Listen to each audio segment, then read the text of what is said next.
जय हिंद विद्यार्थी मित्रांनो, मी इंजिनियर जितेंद्र सुरेश पिंपळशेंडे, संचालक उडान करिअर अकॅडमी चंद्रपूर। सर्वप्रथम विद्यार्थी मित्रांनो, पोलीस भरतीची तयारी करणारे चंद्रपुरातील तसेच बाहेरील जिल्ह्यातील विद्यार्थी व चंद्रपूर जिल्ह्यातील शारीरिक क्षमता चाचणीचे प्रशिक्षण देणारे सर्व कोचेस आणि तसेच स्पर्धा परीक्षा क्लासेसचे सर्व संस्थापक आणि नामदार सुधीर भाऊ मुनगंटीवार यांचं मी मनापासून आभार व्यक्त करतो आणि तसेच जयदीप भाऊ रोडे यांचं सुद्धा मी मनापासून आभार व्यक्त करतो, कारण त्यांनी बाहेरील गावून आलेल्या विद्यार्थ्यांसाठी राहण्याची व जेवणाची मोफत सुविधा केलेली आहे शिवगड कार्यालय येथे एसटी वर्कशॉप चौक तुकुम चंद्रपूर येथे। तर विद्यार्थी मित्रांनो, तुम्ही येत असताना त्या जे काही संपर्क क्रमांक दिलेले आहेत त्या संपर्क क्रमांकावरती तुम्ही संपर्क साधा, जेणेकरून त्यांना सुद्धा तुमची सोय करण्यासाठी अडचण होणार नाही आणि तुमची गैरसोय होणार नाही। तर विद्यार्थी मित्रांनो, मुद्द्याकडे वळूया। आज व्हिडिओ बनवण्याचा हा हेतू की चंद्रपूर जिल्ह्यामध्ये पोलीस भरतीला 11 फेब्रुवारी 2026 पासून सुरुवात झालेली होती आणि भरती प्रक्रिया सुरू आहे, परंतु भरती प्रक्रिया 11 फेब्रुवारीला सुरू असताना विद्यार्थ्यांचे 11 तारखेला जे फिजिकल झालेले होते त्यांची गुणांची यादी, तसेच 12 फेब्रुवारीला सुद्धा ज्या विद्यार्थ्यांचं फिजिकल झालेलं होतं, शारीरिक क्षमता चाचणी झालेली होती, अशा विद्यार्थ्यांची गुणांची यादी प्रसिद्ध करण्यात आलेली होती। परंतु त्या गुणांच्या यादीमध्ये जो 100 मीटर इव्हेंट आहे त्या 100 मीटरच्या इव्हेंटमध्ये पुष्कळ अशा नाही तरी 90% विद्यार्थ्यांना कमी गुण मिळालेले होते। तर त्यामुळे विद्यार्थ्यांच्या तक्रारी भरपूर साऱ्या येऊन राहिलेल्या होत्या आणि आम्हाला सुद्धा असं वाटलं की काही ना काही प्रॉब्लेम असेल।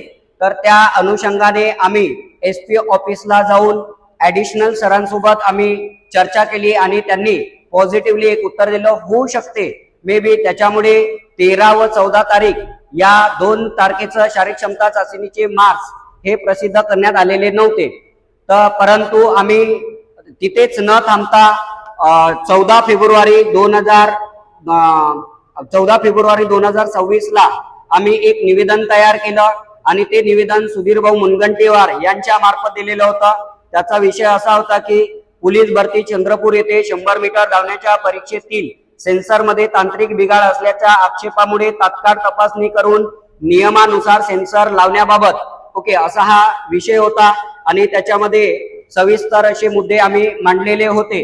तर त्या निवेदन आम्ही चौगुले सरांकडे दिलेलं असता त्या निवेदनाची तात्काळ प्रशासनाने आणि एसपी सरांनी घेतलेली आणि सेन्सर बदलवण्यात आला। त्याच्यामुळे जे की 16 तारखेपासून ज्या विद्यार्थ्यांचं फिजिकल झालं तर त्यांना 100 मीटर धावण्याच्या इव्हेंटमध्ये चांगले मार्क्स येऊन राहिलेले आहेत, त्यात कुठलीही शंका नाही। परंतु जे विद्यार्थी 11 ते 14 तारखेपर्यंत ज्यांचं शारीरिक क्षमता चाचणी झालेली होती त्या विद्यार्थ्यांचे फोन येऊन राहिले, सर आमच्यावर अन्याय होईल का? परंतु एसपी सरांनी आम्हाला एक ग्वाही दिलेली होती की आम्ही कुठल्याही विद्यार्थ्यांवर अन्याय होणार नाही, सर्व विद्यार्थी आमच्यासाठी समान आहेत। या पद्धतीचं ग्वाही दिलेलं होतं आणि विद्यार्थ्यांचे तक्रारी ज्या आलेल्या होत्या त्या तक्रारीचं एक आम्ही अधिक निवेदन तयार करून आम्ही निवेदन दिलेलं होतं। त्याचा विषय असा होता की चंद्रपूर जिल्हा पोलीस भरतीमध्ये दिनांक 11 ते 14 फेब्रुवारी 2026 दरम्यान झालेल्या शारीरिक चाचणीच्या गुणांच्या नुकसानाची दखल घेऊन दुरुस्ती करण्याबाबत या पद्धतीचं आम्ही एक निवेदन सुधीर भाऊ तसेच काही जे उमेदवार होते त्यांच्या सोबत आम्ही एसपी सरांना एक निवेदन दिलेलं होतं। त्या निवेदनाची सुद्धा प्रशासनाने तात्काळ दखल घेऊन त्यांनी सांगितलेलं होतं की येत्या 2 ते 3 दिवसामध्ये तुम्हाला कळवण्यात येईल, जेणेकरून तुमचं मनोबल खचणार नाही आणि तुम्ही म्हणजे जो अभ्यास आहे तो सुरळीत चालू ठेवा, या पद्धतीचं त्यांनी एक आश्वासन दिलेलं होतं। आणि आज दिनांक 18 फेब्रुवारी 2026 ला त्यांनी परिपत्रक जाहीर केलेला आहे आणि त्या परिपत्रकामध्ये त्यांनी मेन्शन केलेलं आहे की दिनांक 11, 12, 13 व 14 फेब्रुवारी 2026 रोजी मैदानी चाचणी दिलेल्या उमेदवारांकरता पुनश्च्या 100 मीटर धावण्याची जो इव्हेंट होता तो दिनांक 22 फेब्रुवारी 2000 सकाळी 5 वाजता पोलीस मुख्यालय ग्राउंड चंद्रपूर तुकुम ओके येथे त्यांचं शारीरिक पुनश्चा इव्हेंट जो आहे तो राबवणार आहे। तरी जे विद्यार्थी 11 ते 14 फेब्रुवारी पर्यंत शारीरिक क्षमता चाचणी दिलेले होते अशा विद्यार्थ्यांनी इथे उपस्थित राहून तुम्हाला पुनश्चा 100 मीटर चाचणी तुम्हाला द्यायची आहे।